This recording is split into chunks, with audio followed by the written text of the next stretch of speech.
And now, You Are There with Jerry Stewart. Hello, I'm Jerry Stewart.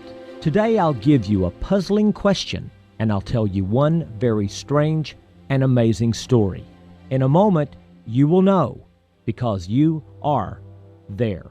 Kelly and I are so excited about a great big something that has just happened, and as our faithful audience, you need to know. What is it?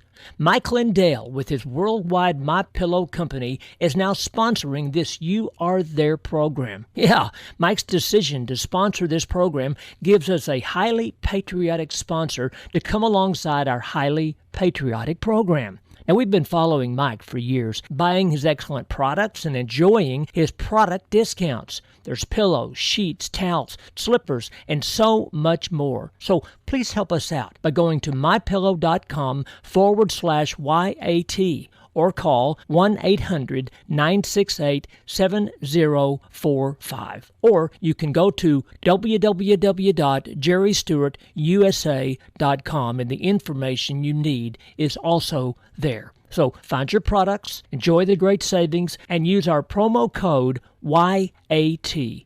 Here's a question. Where can you travel in the continental United States and not be in any one state at all? The answer is when you're in the District of Columbia. But why was this non-state district established, and how did they do it? Well, according to my research, our founding fathers wanted our nation's capital to be owned not just by one state, but instead to belong to all the citizens of all the states. So they decided to make it separate from all the states. We all know that Washington, D.C. is the home of all the most important federal buildings, some of our most famous national monuments, and of course, the White House where our president lives. But have you ever wondered why it's called the White House? They began building the White House in 1792, and the first president to live in it was President John Adams and his wife Abigail. At that time, it was called the President's House. So, where did the name White House come from? When the War of 1812 started, the British Army was still sore from the licking they had taken in the American Revolution. So, they were determined to get even. And one great way was to burn down our capital city and everything in it. So, the British troops stormed our capital city and took it over, and immediately made plans to burn it down. And one of the buildings they set on fire was the president's home.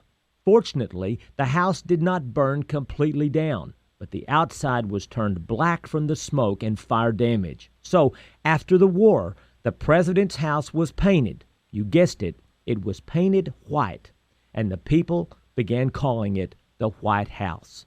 And in 1901, President Theodore Roosevelt officially named it the White House. Very interesting. But here's one other amazing, miraculous part of that story. When the British took over Washington, D.C., they were almost unopposed. So the British troops were feeling pretty good about their easy victory, and they were determined to level that city by fire. But here's where the story gets very mysterious. As they began setting fires all across the city, a terrible storm struck the area with winds and rain so violent that historians tell us it may have been the single most violent storm in the history of that city. Well, when that violent wind began to rage and the rain beat down on the soldiers, it was reported that the British soldiers became afraid, very afraid, and they abandoned their efforts to burn down the city. In fact, they just left. Now, some would call it a mysterious coincidence, but not me, and not the people then. They believed with all their hearts that Almighty God Himself had sent that violent storm to save America, to help our nation when we could not help ourselves. And they thanked Him.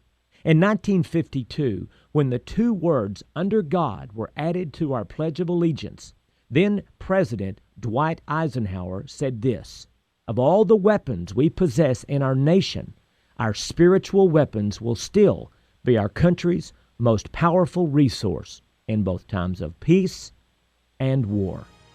I'm Jerry Stewart, and now you know, because you are there.